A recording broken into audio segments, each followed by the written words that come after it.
Buongiorno a tutti. Anna? Presente. Marco? Presente. Luca?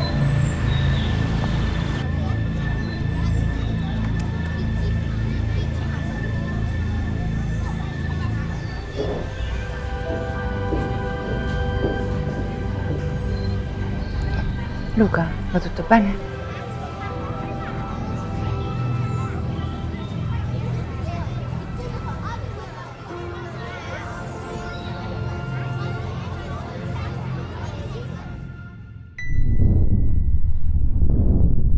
Luca, cosa ti è successo?